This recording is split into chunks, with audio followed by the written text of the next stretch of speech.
Audience, I presume thou art very inquisitive to know what antic or actor is so on stage right now that so insolently intrudes upon this common theater.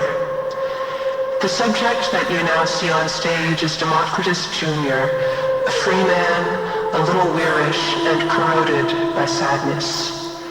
Very melancholy by nature, averse from company in his latter days, and much given to solitariness. Having thus briefly introduced the subject that you now see on stage, I may now freely proceed to treat of my intended object, and after many ambages, perspicuously define what this melancholy is, show his name and differences. The name is imposed from the matter and disease denominated from the material cause, melancholia from black choler, and whether it be a disease or a symptom, it hath several descriptions, notations, and definitions.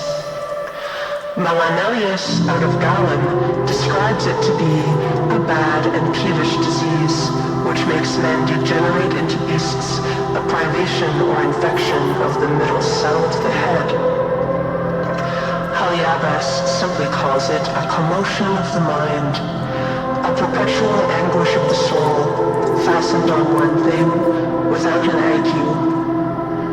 The common sort define it to be a kind of dotage without a fever, having for his ordinary companions fear and sadness.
Subsect 1. Bad diet, a cause. Substance, quality of meats. MEMB 2. Another cause of melancholy are men that are sustained on diets, offending in beef, a strong and hearty meat. It is condemned to breed gross melancholy blood. Pork is most nutritive in his own nature, but if it is too moist, it will be full of humors. Additionally, all venison is melancholy. Milk, and all that comes of milk, it increases melancholy. Some are of the opinion that all raw herbs and salads breed melancholy blood, except bugos and lettuce. For Credo, all herbs are simply evil to feed on. Credo also disallows all roots. Of this he says, they trouble the mind, sending gross fumes to the brain, make men mad, especially garlic, if a man liberally feed on them a year together.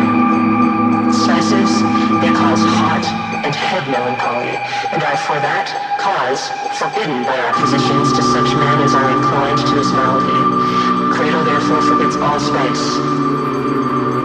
Beer, only if it be over new or over stale, over strong or not sodden, smell of the cask, sharp or sour, is most unwholesome. All black wines, over hot, compound, strong, thick drinks are hurtful to such as are hot or of a sanguine, choleric complexion, young, or inclined to head melancholy.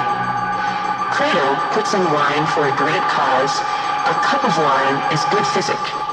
In that case, if the temperature be cold, as to most melancholy men it is, wine is much commended.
Section 2, Causes of melancholy can also be general as MEMB 1, supernatural, as from God immediately, or by second causes, subs 1, or from the devil immediately, with a digression on the nature of spirits and devils, subs 2, or immediately by magicians' wishes, subs 3.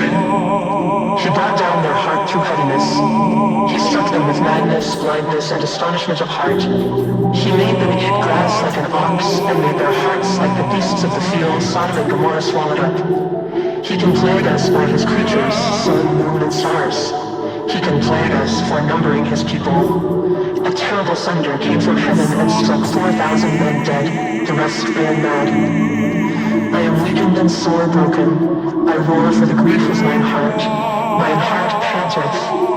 Rebuke me not in thine anger, neither chastise me in thy wrath. Make me to hear joy and gladness, that the bones which thou hast broken may rejoice. My angry ghost arising from the deep, my angry ghost shall haunt thee waking, and disturb thy sleep.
tempestuous, dark, thick, foggy. Air is a cause of great moment in producing this or any other disease, being that it is still taken into our bodies by respiration and our more inner parts. Fernelius saith, "A thick air thickeneth the blood and humours." Bodine, in his 5th book of his Method of History, proves that hot countries are most troubled with melancholy, with great numbers of mad men, insomuch that they are compelled in all cities of note to build hospitals for them. Hercules de Saxonia, a professor in Venice, gives this cause why so many Venetian women are melancholy. Quod Diu sub sole devant, they tarry too long in the sun.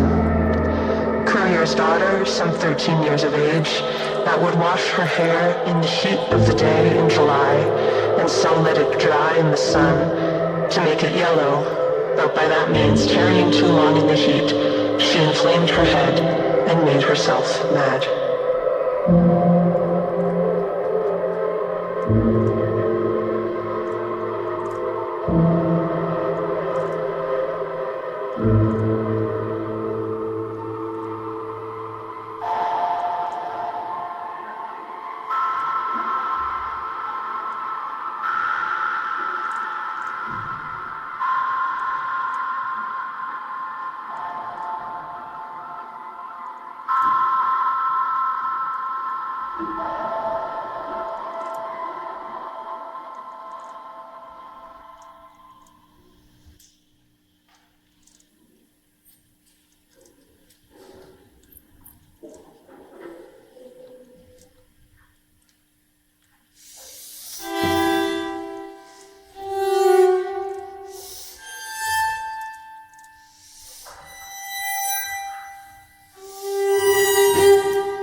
Methinks I hear, methinks I see sweet music,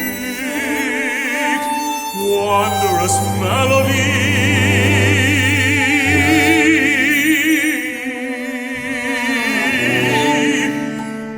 Towns, palaces, on cities fine, here, there, then there, the world is mine.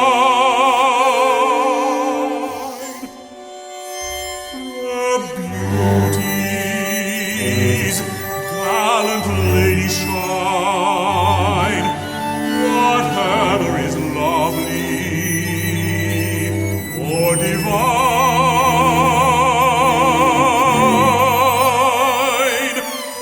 All my griefs to this are jolly,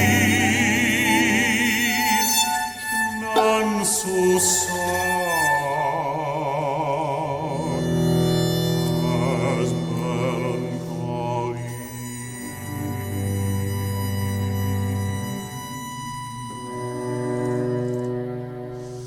'Tis my sole plague to be alone.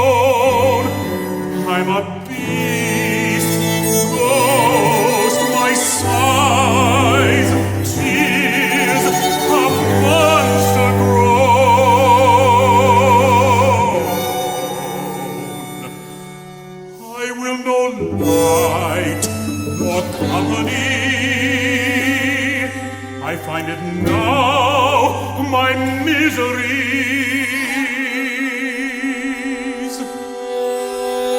The scene is turned, my joys are gone, fear, discontent, and sorrows come.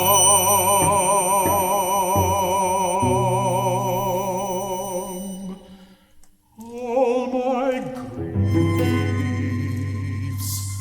to this are jolly,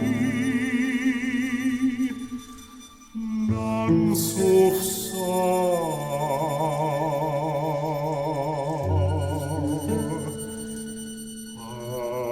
as melancholy.